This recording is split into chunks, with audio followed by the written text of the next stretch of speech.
Hola a todos, muy buenas noches. Estamos comenzando un nuevo capítulo de Umbrales. Y como es costumbre, nos acompaña un invitado de Santiago, un gran amigo, César Parra. ¿Cómo estás, César? Hola, estimado, bien por acá. ¿Cómo están las cosas allá? Hoy por acá, aquí encerrado hace más de un mes ya, pero gracias a Dios, bien. Contémosles a la gente que nos ve en este capítulo a qué te dedicas. Bueno, eres colega dentro del ámbito de investigación paranormal, pero tú te especializas en el tour patrimonial y paranormal, ¿cierto? Sí, ahora bien, como te digo, no me gusta mucho la definición de investigador paranormal, porque, a ver, ¿cómo te lo digo? El investigador paranormal, básicamente, bueno, tampoco hay una definición clara de investigador paranormal en realidad, porque dentro del rótulo de investigador paranormal, pues, qué sé yo, haber un veinteañero que se compró una maquinita vía AliExpress y que cree que con eso está Ya se descubriendo la convirtió verdad del en un cazador de fantasma. fantasmas. Claro, efectivamente, puede haber también tipos muy distinguidos, como por ejemplo allá mismo en la octava región, lo que es la labor que hace Marco Alvial, por ejemplo en Chillán, que es preciosa, y sin embargo es totalmente distinta. Marco lo que va es a documentar lugares encantados, eh, y yo no sé si le caería también el rótulo de investigador paranormal. Yo creo que la pega que él hace es mucho más amplia que la de andar testeando quizás, y también a su vez te pongo otro ejemplo. Álvaro Sebane en España, buen amigo mío también, se ha dedicado con fuerza al tema de la psicofonía. Entonces también ahí, pero no sale mucho terreno. ¿Le caberá también el rótulo de investigador paranormal? Yo prefiero que me llamen a fuerza de una definición goslorista. Yo soy un investigador del folclore de los fantasmas. Eso. Tú Si escribiste me un apuráis libro. así por una definición. Tú escribiste un libro, César, ¿cierto? Sí, escribí, bueno, una trilogía respecto al tema de los fantasmas, de las apariciones. El primero de ellos fue la Guía Mágica de Santiago, el año 2005, que, bueno, buscaba en el fondo hacer un parteaguas porque a mí en esa época me molestaba mucho que había mucha publicación española, etcétera, mucha publicación que nos llegaba de México, de España, pero no había nada nacional sobre el tema. Habían cosas que habían hecho los próceres, algunos libros que había escrito, ponte tú, Andrés Barro, qué sé yo, pero muy difíciles de encontrar.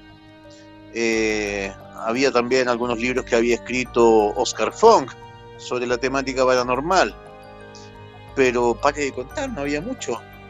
Había, bueno, estaban también las publicaciones de lo que fue la, la unidad de parapsicología que se creó en la Universidad de Chile a finales de los 60 y comienzos de los años 70. De ahí surgieron muchas publicaciones muy buenas, hay una generación muy buena de investigadores. Ahí está Brenio Neto, está la doctora Pinticart, pero sus publicaciones hoy día son casi inencontrables, realmente casi inencontrables. Y como te digo, tampoco están, a ver cómo te lo, perdón que te interrumpa, pero Sí. no hay un acervo bibliográfico, ninguna biblioteca especializada que reúna las publicaciones dispersas de las personas que yo te he nombrado. Entonces, como te digo, yo en ese momento sentía que se hacía falta un libro que efectivamente reuniera la casuística paranormal de Santiago hasta ese momento al menos. Y ahí está el libro que tú creaste. Y eso está a disposición en la web, la gente lo puede encontrar en las librerías, que claro, obviamente ahora están muy cerradas. Se vende todavía en Editorial Antártica, un libro que en cierto modo es atemporal, así que se ha vendido muy bien casi 14 años ya. Entonces, bueno, después de eso, el proyecto le va tan bien que escribe un segundo libro, ya con apoyo de una beca del Fondo del Libro, que es Fantasmas y Casas Embrujadas de Chile. donde se amplía el concepto de la guía mágica, pero básicamente buscando historias región por región, un libro también bastante interesante, bastante apoyado en lo que era, fíjate, el archivo que guarda el Departamento de Literatura Oral de la Biblioteca Nacional. Ahí encontré muchas joyitas, muchas historias realmente descabelladas, realmente increíbles de encuentros paranormales en Chile. Qué interesante. Y bueno, finalmente, para cerrar la trilogía, fíjate que me pasó algo curioso. Mientras escribía los 2 primeros libros, ¿ya? Los descartes que iba dejando de lado eran los relacionados con toda la mitología en torno a la muerte. No era mi búsqueda en ese momento, sino que estaba más enfocado hacia lo que eran duendes, fantasmas, etcétera. Y un día, bueno, me nace la inquietud y escribo este último de la trilogía, que es Diccionario de la Muerte, que es básicamente como un libro quizá el más antropológico de los 3, donde doy recojo las visiones de distintas culturas respecto al tema de la muerte, al más allá, etcétera, hasta leyendas urbanas como, no sé, al tipo que lo cremaron vivo, qué sé yo, etcétera. Eso está en Diccionario de la Muerte. Oye, César, mira, yo sé que ya lo que hemos conversado y se identifica como que realmente tienes bastante experiencia dentro del tema paranormal por la cantidad de libros que has escrito, y quiero que le cuentes a la gente alguna de tus experiencias que has vivido. ¿Cuál ha sido alguna que te ha llamado la atención, ya sea por la historia que conlleva, como por la aparición en sí que posiblemente pudiste presenciar? Mira, fíjate que antes de haber escrito la guía, yo trabajé para una revistita que debe ser la única en Chile que se dedicó al tema de los fenómenos paranormales 100%, que tuvo venta comercial, que es la época en que se hacían revistas en este país, ya no hay revistas simplemente. Que era la famosa revista Revelación, que es una revista que ahora se encuentra solamente en los mercadillos de viejo, por ahí de repente en las ferias libres. Por allá en San Diego, en Santiago. Sí, justamente, se encontraba a veces en San Diego, qué sé yo. Y era una revista que dirigía Percy Eaglehertz, el creador de Pepe Antártico. Ya. Que también tenía un lado muy espiritual, Percy, que en paz descanse. Y bueno, yo un día me ofrecí para escribir en la revista. Percy aceptó encantado. Y me tocó ir a reportear a Colina en 1998 un poltergeist que había sido extremadamente agresivo. En realidad yo fui al año siguiente, en 1999, a ver qué es lo que había pasado de verdad. Y fíjate que fue muy curioso porque el fenómeno fue real, algo pasó ahí, muy parecido a lo que después pasó, ponte tú, en Puerto Montt. ¿Ya? El tema de los objetos volando, qué sé yo, un poltergeist con todas las de la ley, un poltergeist clásico. Y fíjate que cuando yo fui a entrevistar al profesor que había sido víctima de estos fenómenos, el profesor de física, más encima, pasaron fenómenos mientras yo estaba ahí, cosas que caían inexplicablemente desde el techo, etcétera. Pero estabas tú y él. Yo estaba presente ahí. Yo estaba solamente yo y él. Y bueno, como digo, ocurrieron fenómenos muy bizarros, caída de piedra, etcétera, objetos, voces. ¿Eso que no... en algún caso te dañaron a ti? Mira, a mí no, porque yo en ningún momento combiné a esta entidad como si lo hizo un pastor evangélico, que lo llamó, ándate de aquí, demonio, qué sé yo, y le llegaron unos correazos por la espalda. Y de hecho ese mismo pastor evangélico sufrió después una hemorragia nasal que solamente pudo ser cauterizada en la posta de Colina. Yo en ningún momento confronté a esta cosa directamente, que se fuera. Pero aquí viene el tema, mi querido amigo. A ver, yo creo que si bien el fenómeno tiene un origen real, y esto pasa muchas veces, y por eso no voy a dar el nombre de la persona también, no vamos a llamar el poltergeist de Colina de 1998 nomás. Después me di cuenta que sorprendía al profesor en un pequeño acto de ilusionismo. Ya. ¿Okay? Haciéndome mirar para un lado mientras yo veía que movía una cosa para el otro. Chuta, igual me decepcionó un poco. Entonces, soy súper franco. Claro, porque algunas veces este tipo de cosas pueden ser real, como lo que pasaba en Puerto Montt, que en algún punto el hecho fue real, pero después se descubrió que la gente empezaba a tirar cosas. Ese es el tema. Yo creo que hay un fenómeno siempre real inicial. Y después la misma gente lo enturbia. En una dinámica de necesito que me crean. Claro. Entonces a veces generaban algunos trucos ellos mismos. Pero yo vi en Colina cosas que todavía no me puedo explicar. Y antes que yo, cuando estuve en el departamento del profesor, se sentían golpes y cosas estando absolutamente lleno de gente el departamento, con cámaras de televisión incluso. Y lo mismo pasó en Puerto Montt, pues en el fondo yo creo que el equipo creo que Mega fue el único canal que envió un equipo para allá. ¿Qué es lo que pasa ahí? Yo creo que realmente hubo un fenómeno original real. Claro, sí. Porque es imposible que 5 personas adultas no puedan ver de dónde viene un objeto que los golpea. Pero sin embargo, la gente, al ver que hubo un tipo de duda, una sombra de duda sobre lo que les pasaba, ellos también recurrieron quizás a formas más burdas de representación de este fenómeno. Claro. Pero en los dos casos yo creo, y es bastante común, fíjate, más de lo que uno cree, que hay un fenómeno original, pero que la gente lo busca reforzar después, claro, creando acontecimientos falsos. Quiero que veamos un par de videos para contextualizar, para que la gente que quizás no conoce el tema del poltergeist, quiero que con estos videos que vamos a ver a continuación, les quede un poquito más claro de qué es lo que estamos hablando. Veamos.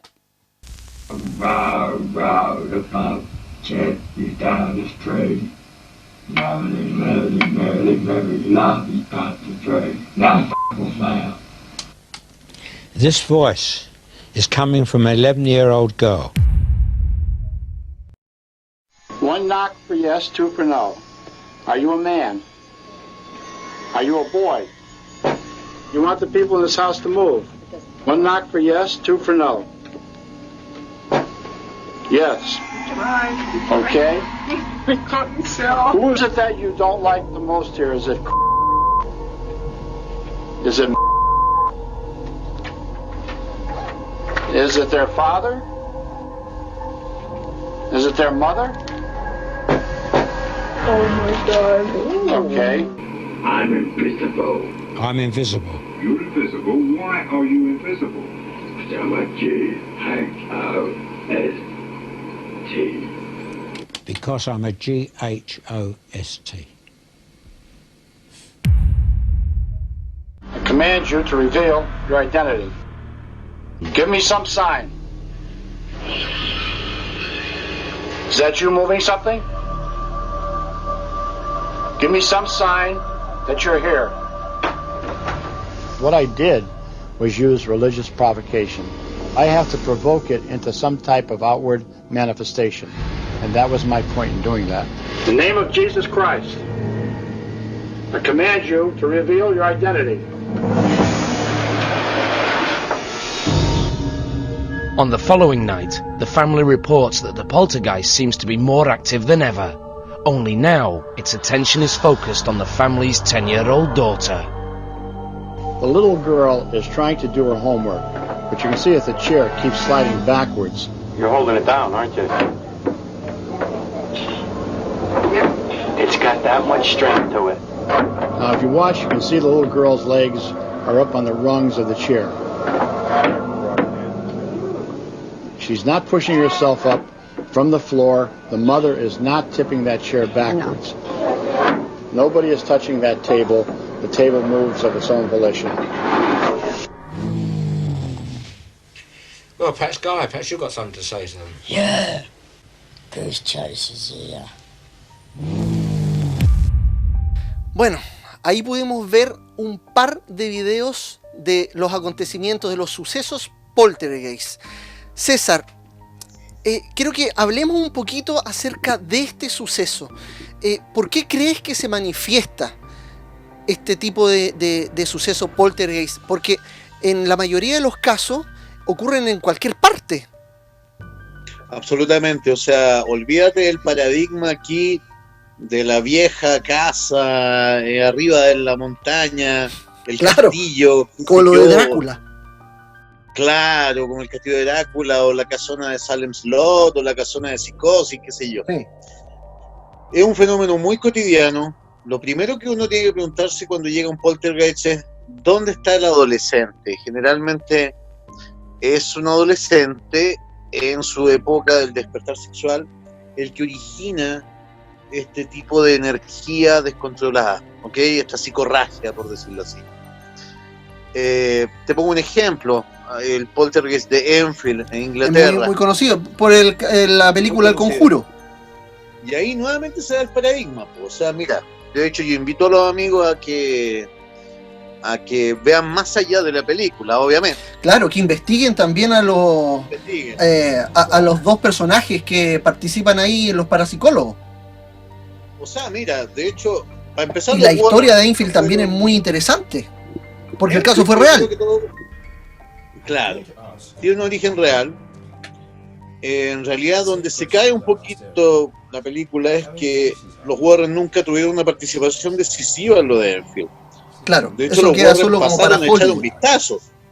Pasaron a echar un vistazo, pero en realidad nada de lo que se ve en la película sucedió el tercer acto de la película, por decirlo así.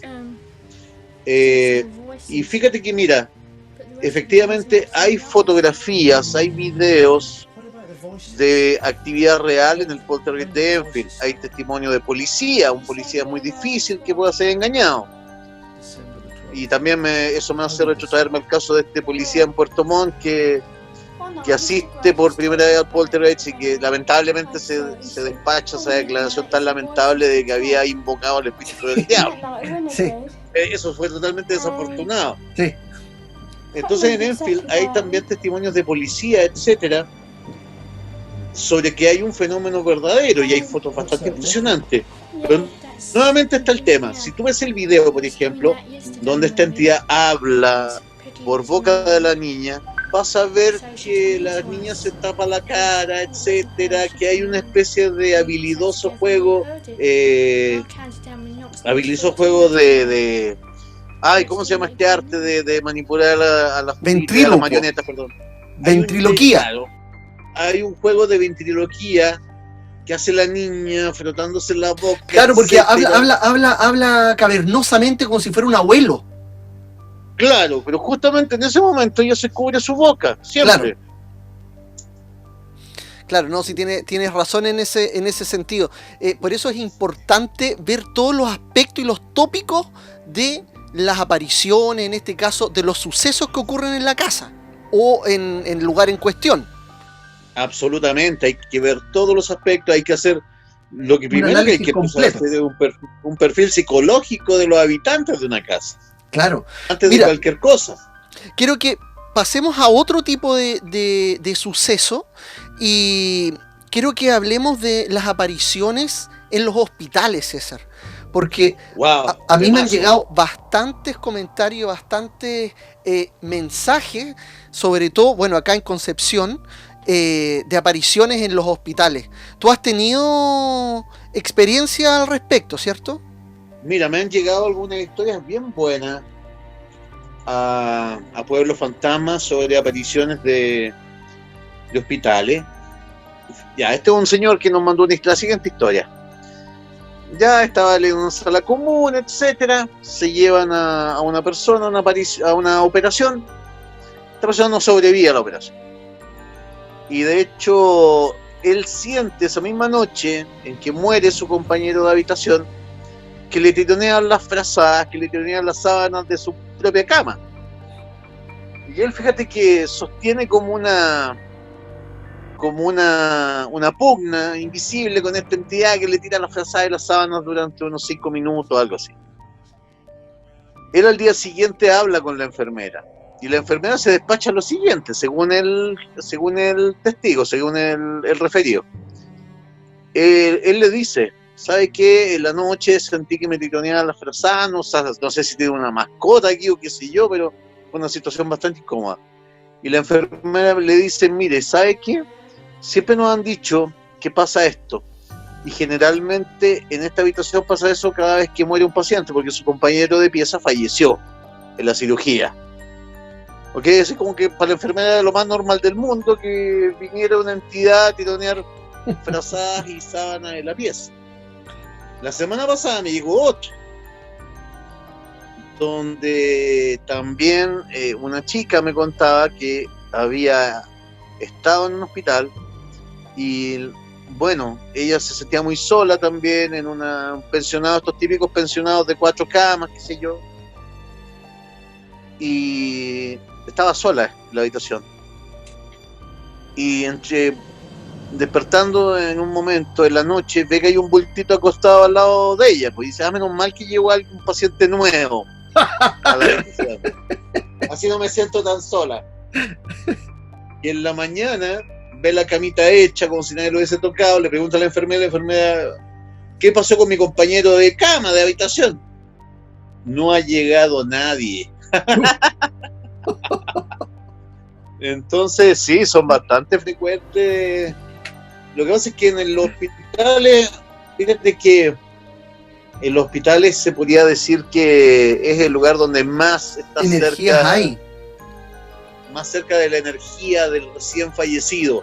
Las apariciones en momentos de muerte, las apariciones, ponte tú, la sensación del túnel, que es otro temazo, de haber visto a tus seres queridos, etcétera, se dan bastante. Ahora bien, yo creo que lo más espectacular que ha ocurrido en recintos médicos, también volviendo a la señera figura de Andrés Barro, fue lo que ocurrió en la clínica Reñaca, más o menos por la década de los 90, donde un caballero estaba en coma y llegan a visitarlo su madre ya fallecida, un sacerdote ya fallecido y una hermana ya fallecida. Un séquito. Entran a la clínica Reñaca en horario de visita, firman el libro. Oh, ¡qué increíble! Firman el libro de recepción, los acompañan a la habitación. Ellos entran y están a solas con el enfermo. El tema es que no salen nunca. Nunca salieron de la habitación. Y esto fue un escándalo. Y fíjate adivina cuál es la reacción de la clínica Reñaca, po. La clínica Reñaca, esta historia que recoge Andrés Barro es tan potente que optan por borrar la evidencia con corrector. ¡Qué horrible! Ponen corrector a la firma para que no cunda la historia de que, y esto es muy común en realidad en Chile, ¿Qué pena ahí? Claro, tú sabes que en el fondo está ese viejo dilema de que no quiero que se asigne a este hospital o a No, y de hecho a mí también me ha pasado que me han llegado muchos casos, historias que son muy interesantes y lamentablemente tienen que quedar en el anonimato, por lo mismo. Claro, porque el supermercado X no quiere que se sepa, o la empresa X no quiere que se sepa, o la familia también no quiere que se sepa. Claro que sí. Cosa que dificulta mucho también la investigación paranormal. Obvio. Mira, César, quiero que veamos a continuación un par de videos de apariciones en hospital. Veamos.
Ahí está, ya la aprendí. ¿Qué pasa?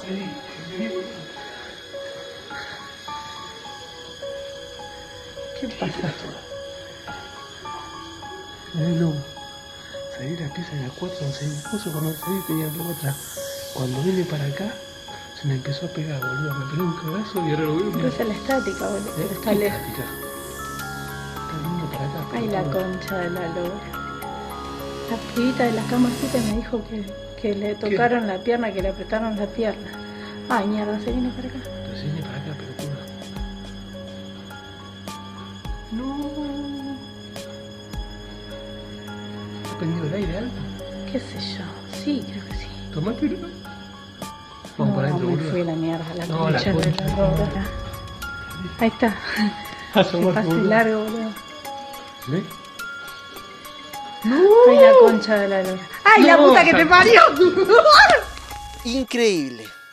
César, te quiero llevar a otro ámbito, pero quiero que lo comentemos ya a la vuelta de comerciales en el segundo bloque. Quiero que hablemos acerca de las psicofonías y las llamadas del más allá. ¿Te parece? Perfecto. Perfecto. Ya.